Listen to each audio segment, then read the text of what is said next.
Nang marinig ito ni Tomas, agad naman siyang gumawa ng hakbang upang makilala ang mga nasabing mga ngatok. Noon ding araw na yon, tinungo niya ang bahay nito nang sa gayoy malaman kung nakarinig na ba ang mga ito ng mga pagkatok kapag gabi. Hanggat hindi pa nakakarinig ang mga ito ng pagkatok, meron pa siyang magagawa. Subalit kapag kinumpirma na ng matanda ang ukol sa pagkatok, maaaring hindi niya na yon matutulungan. Sa pagdating ni Tomas sa tahanan ng nasabing matanda, agad naman siyang nagpakilala bilang albularyo. Masaya siyang tinanggap ng pamilya ng mga ito na siya namang labis niyang ikinatuwa. Pagpasok niya sa loob ng bahay, hindi na siya nagdalawang isip na ilahad sa pamilya ng matanda ang tungkol sa mga ngatok. Sinabi niya yon ng walang pag-aalangan para naman kahit papaano alam ng kamag-anak ng matanda ang eksaktong nangyayari dito. Bagaman nagtataka pa ang iilan sa anak ng matandang yon, wala na din itong nagawa kundi ang maniwala sa kanya. Seryosong ipinagtapat dito ni Tomas na hindi biro ang pagpaparamdam ng mga ngatok gawa ng kahit san man itong dumako o bumisita, nagdadala ito ng kamatayan sa bawat tao. Dahil sa wala pa naman siyang gaanong kaalaman, kung kaya't nagpasya siyang humingi ng tulong sa kapwa niya albularyo. Mabilis naman niyang nalapitan ang mga ito sa kadahilan ng kahit papaano kilala na din siya sa kanilang baryo. Dahil sa wala pa namang kaide-ideya si Tomas ukol sa mga ngatok, kung kaya't hinayaan niya ang kanyang kasamang albularyo na tumukoy sa abilidad ng mga ito. Matanda na ang kanyang nalapitang albularyo, kaya na may inaasahan na niyang alam nito ang iilang mga bagay ukol sa mga ngatok. Bago mag-umpisa ang kanilang panggagamot, umukit ng krus ang kasama niyang albularyo sa labas ng bahay na kanilang pinasok.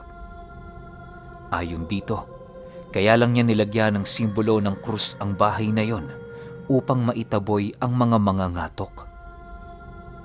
Naniniwala kasi ang albularyo, wala nang mas hihigit pa na pangontra sa mga nilalang na yon, kundi ang simbolong kumikilala sa kapangyarihan ng Panginoon. Ilang minuto pa ang lumipas, inilhad sa kanya ng matanda na wala silang dapat ipag-alala. Dahil sa wala na silang gagawin sa lugar, kaya na may nagpasya na sila Tomas na bumalik sa kani-kanilang mga bahay. Nagbigay abiso din sila sa kanilang mga kababaryo noon na gumuhit ng krus sa kanilang mga pinto upang hindi na sila mabiktima ng mga ngatok. Ilang buwan pa noon ang lumipas, hindi na nasundan ng pagpapakita ng nilalang sa kanilang baryo. Magmula nang hindi na bumisita ang mga nilalang, tuluyan nang naging payapa ang kanilang lugar.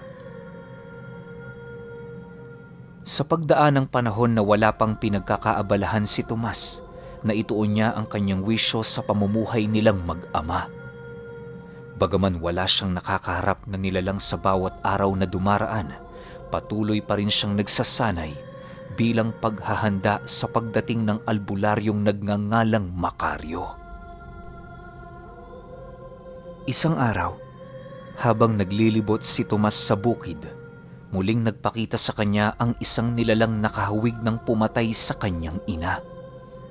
Nasipat niya yung nagmamasid sa gilid ng bukid kung saan binabalutan yon ng iilang mga talahib. Pagtitig niya rito, agad din namang namuo ang kanyang galit gawa ng lahat ng nilalang na kanyang nasilayan, yon ang labis niyang kinasusuklaman. Walang sabi-sabi, agad niyang kinuha ang hawak na tabak ng kanyang ama at kasabay nito ang mabilisan niyang pagtakbo sa kinaroroonan ng nilalang. Nang masipat siya nitong papalapit, laking gulat na lamang ni Tomas nang makita niya ang pagmumukha nito na walang bakas ng takot. Sa puntong yon, minabuti niyang tumigil sa kanyang pagtakbo upang mapakiramdaman ng buong paligid. Ilang ulit na din niya yung sinubukang kausapin pero nakakapagtakang hindi ito sumasagot. Nang hindi na niya maatim ang mga nangyayari sa buong paligid, wala na siyang nagawa kundi batuhin ang nilalang na yon ng pigalpo. Subalit pagbalot nito sa katawan ng nilalang, laking gulat na lamang ni Tomas nang masipat niya yung hindi man lang nanghina sa kanyang mga buhay na salita. Dahil sa pangyayaring yon, mas lalong nangibabaw ang galit sa kanyang katawan, gawa ng muli na naman niyang naalala ang kamatayan ng kanyang ina. Sa pagpapatuloy ng kanyang pagtitig sa nilalang, buong lakas naman niya yung sinugod hawak-hawak ang kanyang tabak.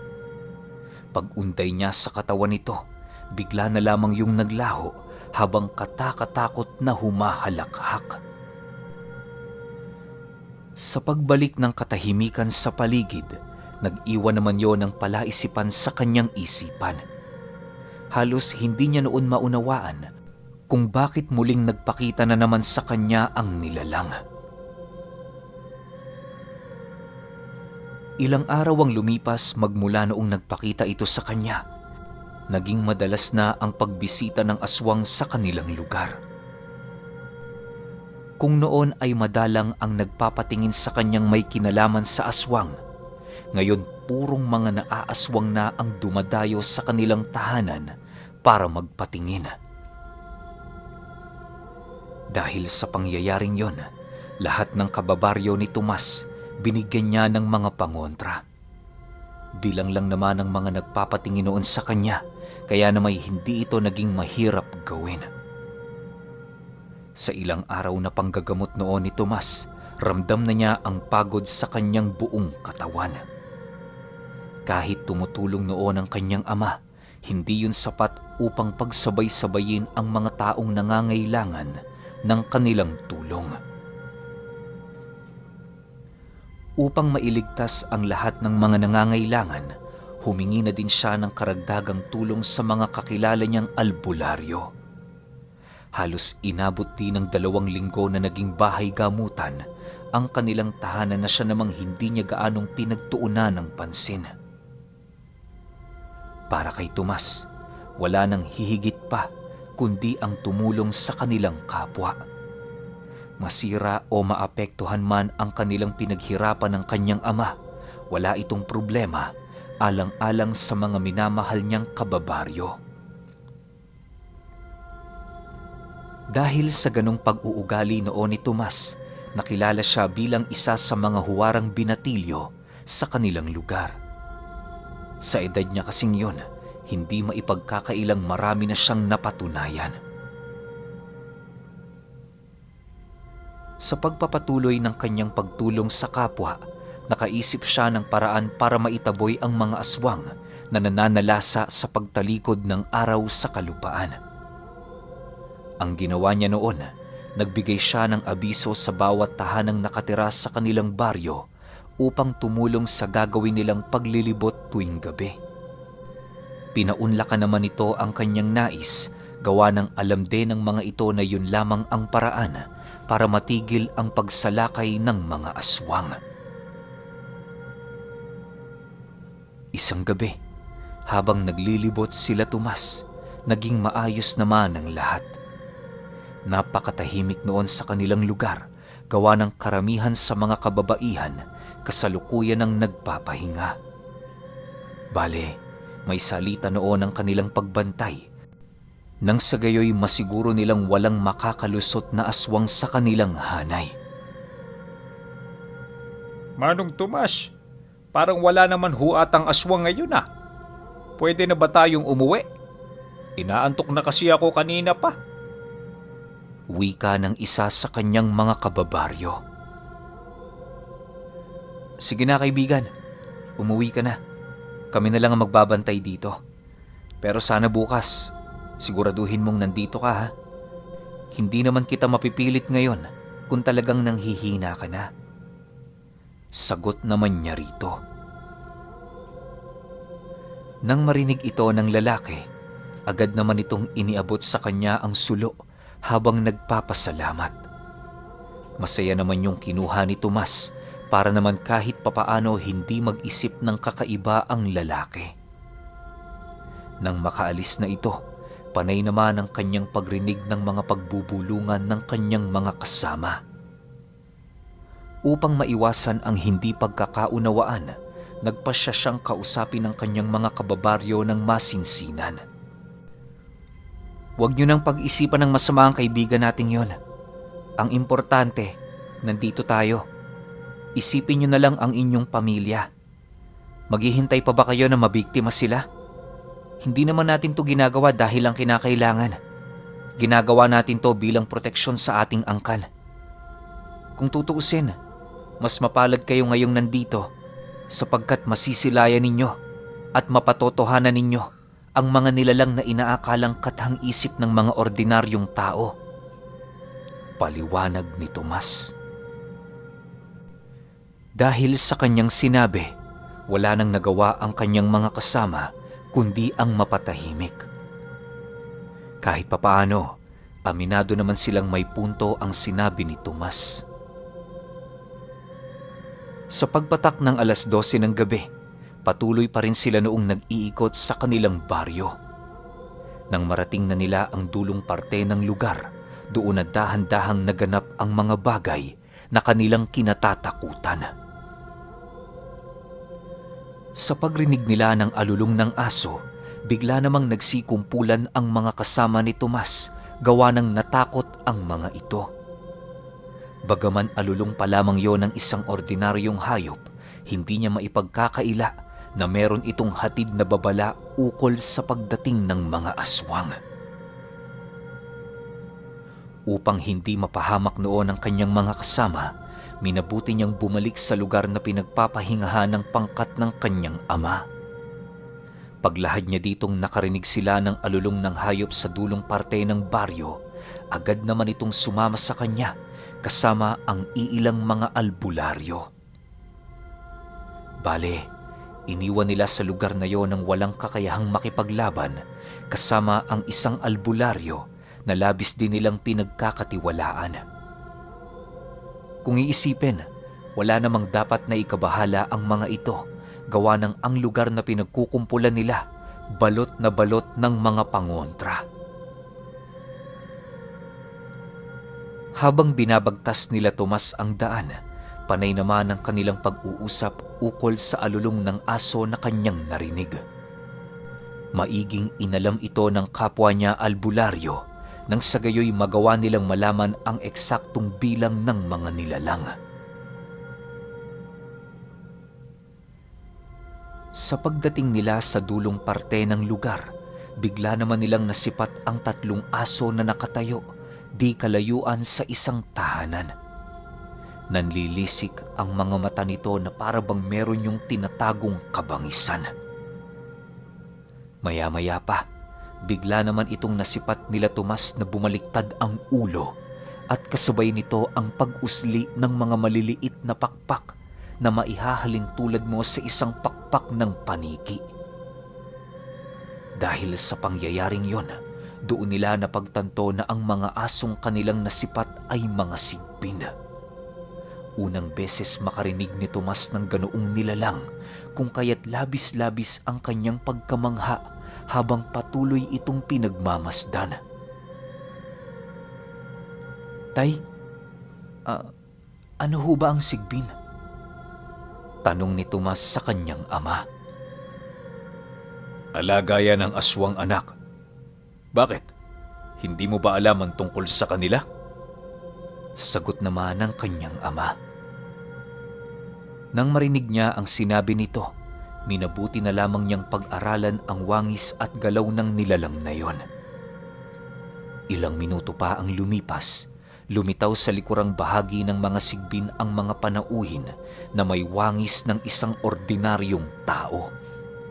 Nasisiguro nilang aswang ang mga nilalang na yon, gawa ng meron itong mahahabang mga braso at binti.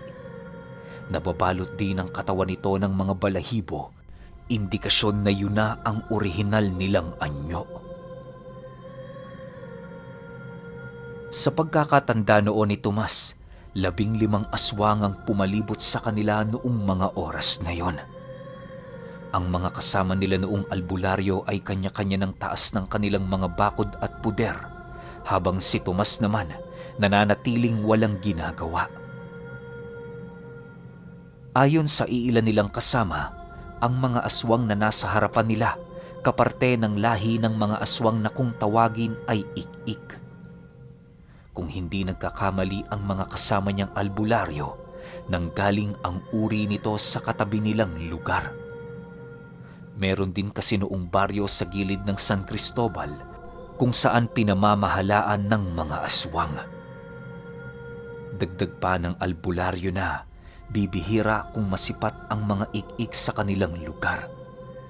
Nagpapakita lamang ang mga ito tuwing sumasapit ang panganganak ng kanilang reyna. Sa pagpapatuloy ng kanilang pag-uusap, bigo namang mapag-alaman ni Tomas ang tawag sa reyna ng mga aswang. Masyado na kasi noong maingay sa paligid, kaya na may hindi na sila gaanong magkarinigan ng albularyo. Ilang minuto pa ang lumipas, doon na sumugod ang mga aswang na siya namang buong lakas nilang sinalubong.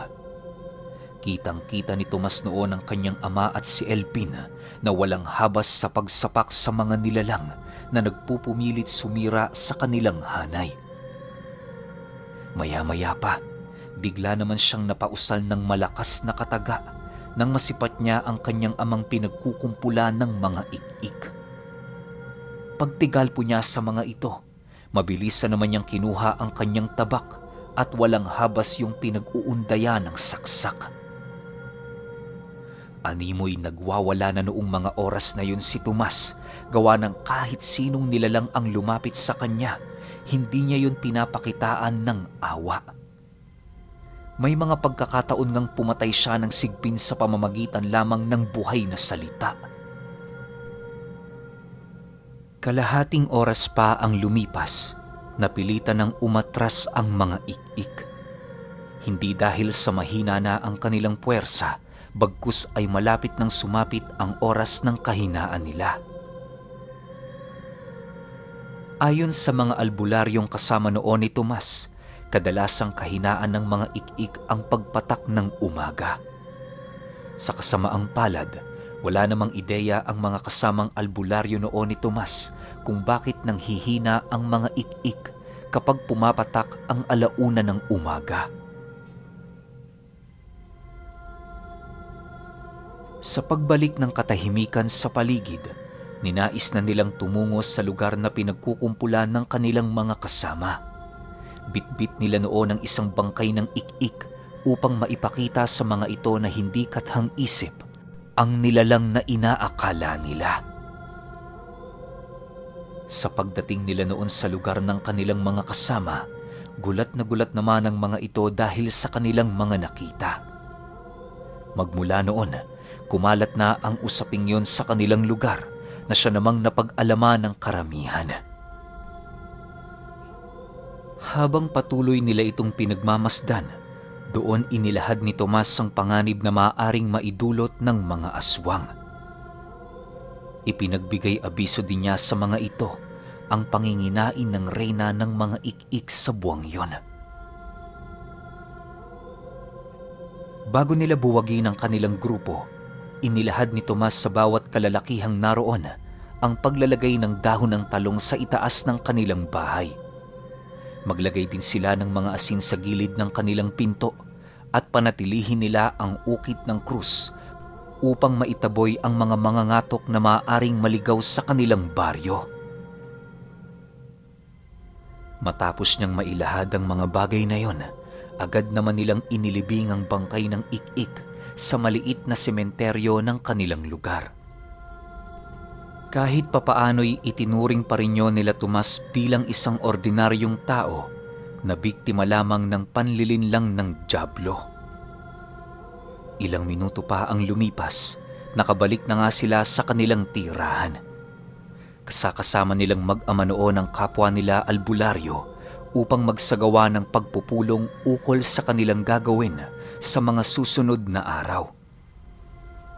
Pagpasok nila noon sa bahay ni Tomas, ramdam na ramdam nila ang napakabangong halimuyak ng usok na nanggagaling sa tabako ng kapre. Hindi naman ito gaanong pinansin ng mga albularyo sa kadahilan ng alam na nila kung sino-sino ang mga kasangga ni Tomas. Manong Perny, hindi ho ba may asawa't anak kayo? Nag-aalala lang ho ako. Baka kasi kung anong isipin ng pamilya mo sa ginagawa nating ito eh. Wika ni Tomas habang nakaupo sila sa sala. Nang marinig ito ng matandang albularyo, ngumiti lang naman yun sa kanya habang sumasagot ng, Parte ng trabaho natin ang malagay sa panganib. Tsaka wag mo akong alalahanin, iho. Masyadong matanda na ako para manganib pa ang buhay. Kung hangad ng Panginoon na hanggang dito na lamang ang aking paglalakbay, wala na akong magagawa. Maraming salamat pala sa iyo, Tomas, dahil kahit papaano, binibigyan mo ng direksyon ng papalubog kong hinaharap. Dagdag pa ng albularyo, handa na din naman ang kanyang pamilya sa kung anuman ang mangyari sa kanya. Matagal na niya yung inilahad sa mga ito bago pa man sila tuluyang magkaroon ng mga supling.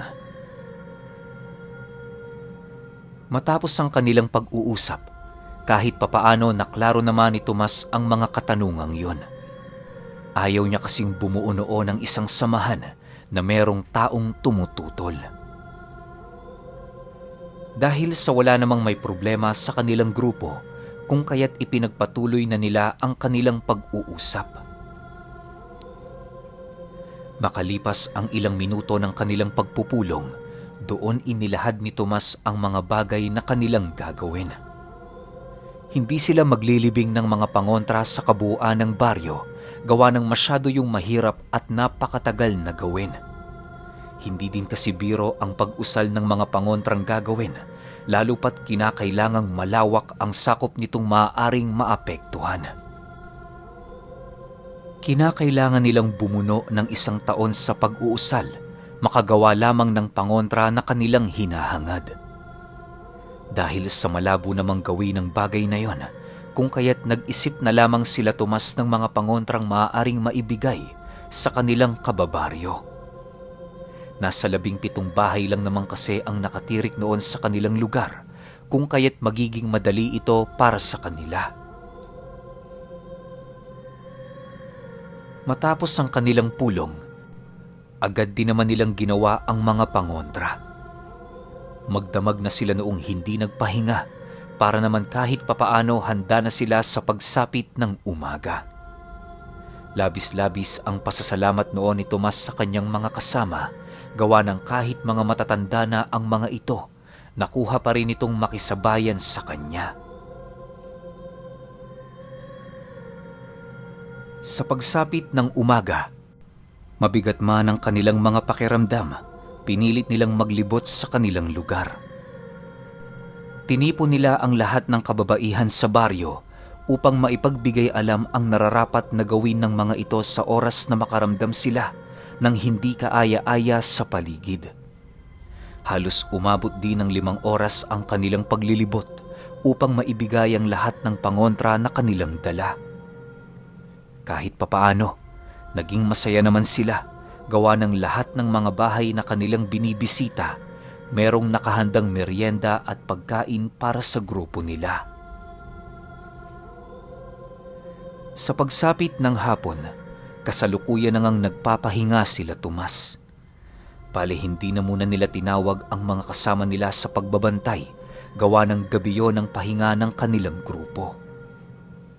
May bumisita mang aswang sa kanilang baryo, kampante si Tomas na walang mangyayaring masama, gawa ng nasisiguro niya lahat ng mga tao sa kanilang lugar na bigyan nila ng pangontra.